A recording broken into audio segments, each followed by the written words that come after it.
Hello, friends. Today we will look at two stories from the Bible, and we will begin with the story of Abraham that we find in Genesis 12, verses 10 to 20.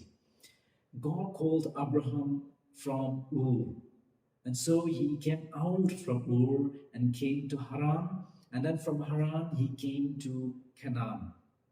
Now, God called Abraham to come to this place all the way from Ur because God wanted to give this land to Abraham and his offspring.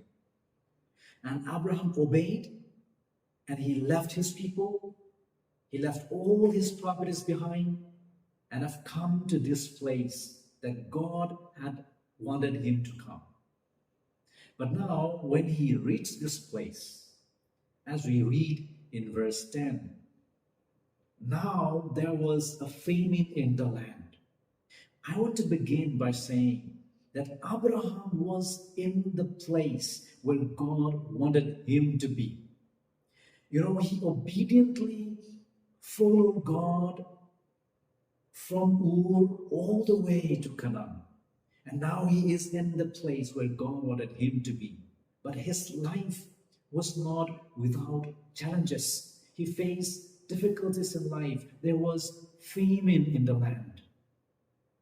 Friends, there are some people who promise fellow Christians that if they are faithful to God, there will be no challenges in their life, and that everything in their life will be fine.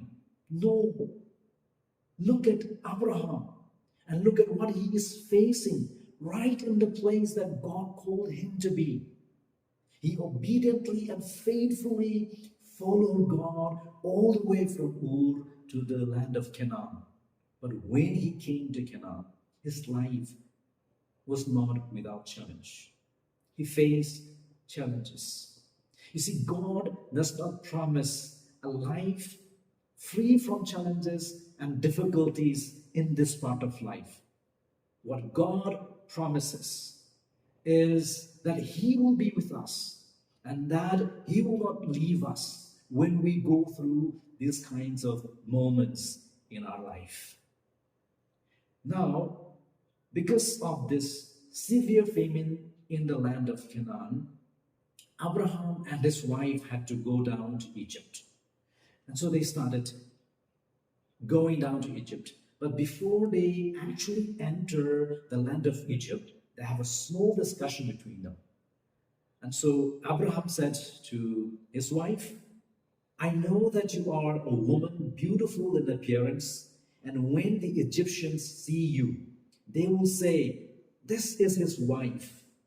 Then they will kill me, but they will let you live. Say you are my sister, that it may go well with me because of you, and that my life may be spared for your sake. So it turns out that in this small discussion, the husband and wife have decided to lie about their relationship in order to save the life of Abraham. Friends, as long as everything is fine in our life, it is wonderful to be Christians. It is so good to worship God, to go to church, and then to do ministry. But once when problems started to come in our life, maybe health issue, maybe relationship issue, maybe financial problems, or any kind of setbacks in our business, whatever problem that we come across. When problems come in our life, what do? Forgetting all the biblical principles, we start to adjust, right? We adjust our faith, we adjust our character, and we adjust our moral standard, right? See, if any issue comes up in a Naga village, we will all forget that we are Christians. And we won't hesitate to behave in a way that is so contradictory to the songs that we sing, to the prayers that we make, and also to the words that we speak inside the church. You see, we can turn into totally different people in just few moments.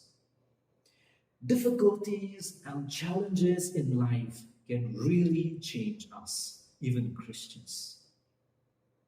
My second story is the story of King David that we find in 2 Samuel chapter 11. It is a story about David committing an adultery. Now, if we start reading from the beginning of 2 Samuel, we will see that after David became king of Israel, he did so many good things for his people. He brought back the Ark of the Covenant that was taken away by the Philistines. So he brought that back to Jerusalem. And then he had many victories. He defeated many people like Ammonites, like Moabites, Philistines, Edomites, and Syrians, among others. And the Bible says that God gave victory to David wherever he went. Isn't that amazing? All this is saying that now David has become very successful and very powerful. Then in chapter 11, after we come across story after story of victory and glory, now in chapter 11, we come across the story of David committing adultery with Bathsheba. We read in verse 1 of chapter 11, 2 Samuel chapter 11. In the spring of the year, the time when kings go out to battle. So it was the time of the year when kings usually go out and fight against their enemies.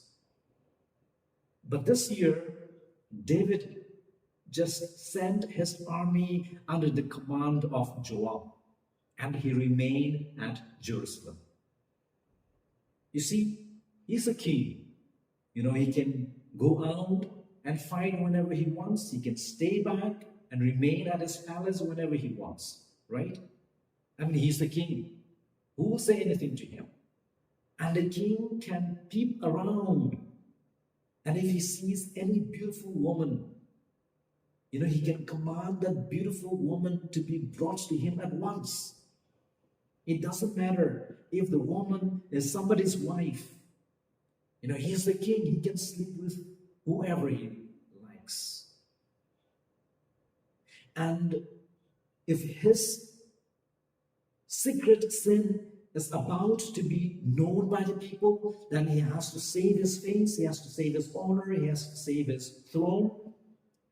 Even if that means murdering an innocent person.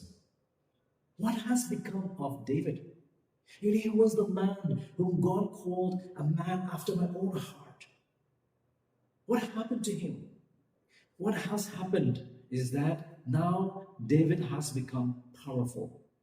And power corrupts people, even godly people, very sadly.